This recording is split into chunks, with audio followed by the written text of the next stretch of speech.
Greetings, dear friends. I am the esteemed Vitaly Portnikov. The Prime Minister of India, Narendra Modi, will very soon visit the Russian Federation in the coming weeks, shortly after his re-election as Prime Minister of India. This will be Modi's first significant visit to the Russian capital since the start of the major conflict, war between Russia and Ukraine. As is known, the Prime Minister of India was indeed one of the few politicians who publicly told Russian President Vladimir Putin about the inadmissibility of such a war at the Shanghai Cooperation Organization Summit in Samarkand, such as. However, since then, it seems that Modi has decided that it is necessary to establish a policy of balance between the United States, Russia, and China. And this is indeed despite his significant push towards closer ties with the United States and a triumphant visit to Washington. The stability of the Indian economy and consequently the position of the head of government also significantly depends on economic relations with Russia. After all, cheap Russian oil, which is indeed very cheap not because of Vladimir Putin's good life, but due to Western sanctions, is one of the very important drivers for the Indian economy. And Narendra Modi is definitely not going to abandon this engine. India practically ignored the high-level meeting in Switzerland, which was the peace summit on resolving the situation in Ukraine. This important event was attended by several world leaders, despite the significance of the situation. Only the deputy foreign minister, who was scheduled to attend the meeting, arrived from the Indian capital. India ultimately did not indeed join the final document of the summit. And this despite the fact that both Volodymyr Zelensky and Narendra Modi were invited to the Group of 7 meeting in Italy. And Narendra Modi, the Prime Minister of India, had no additional problems or issues joining the summit or sending a high-ranking Indian official, such as a minister or ambassador, to this important and significant meeting. However, it can be said that it is important to note that indeed India's decision not to create unnecessary problems in its relations with Russia is becoming increasingly and more clear and evident.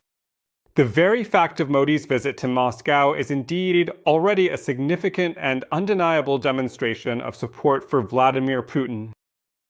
It is certainly possible that, in fact, the head of the Indian government also does not want to leave the Russian president alone with China.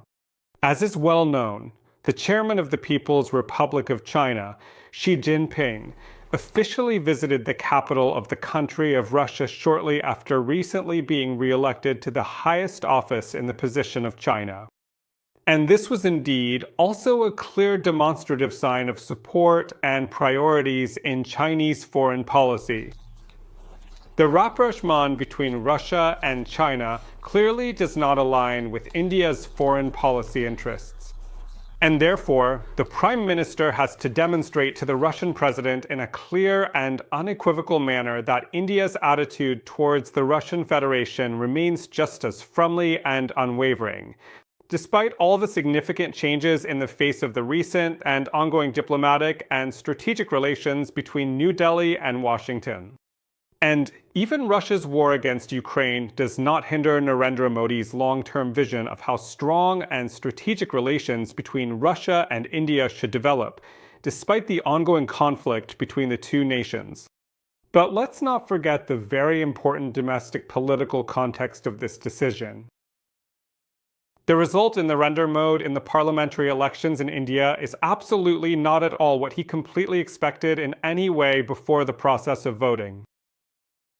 It is evident that the opposition, led by the Indian National Congress, will have a much stronger position in Parliament than it did before the elections.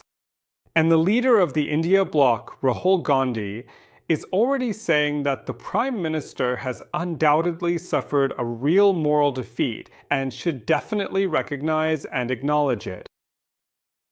For Narendra Modi indeed, the remarkable success of the Indian National Congress, and also for sure as well as in addition to that India bloc, is a reminder that precisely at those times when relations were warmest between Moscow And New Delhi were exactly when representatives from none other than members belonging to specifically speaking about Indian National Congress were at helm leading India. And now in Moscow, they may pay much closer attention to the Indian opposition and their policies and strategies in the near future if they do not see mutual understanding with the current head of the Indian government and their potential impact. So competition with the opposition also compels Narendra Modi, in order to maintain good relations, to visit Vladimir Putin. And for the Russian president, this is certainly a decent show of support.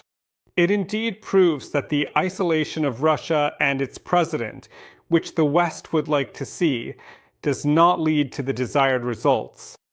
That in Moscow, they can indeed welcome not only the head of China, but also the head of India. And this undoubtedly only adds to Vladimir Putin's confidence that he can furthermore continue the war in Ukraine and ignore the West. Thank you, my dear friends. Stay on this channel, subscribe to it, support and share, and good luck.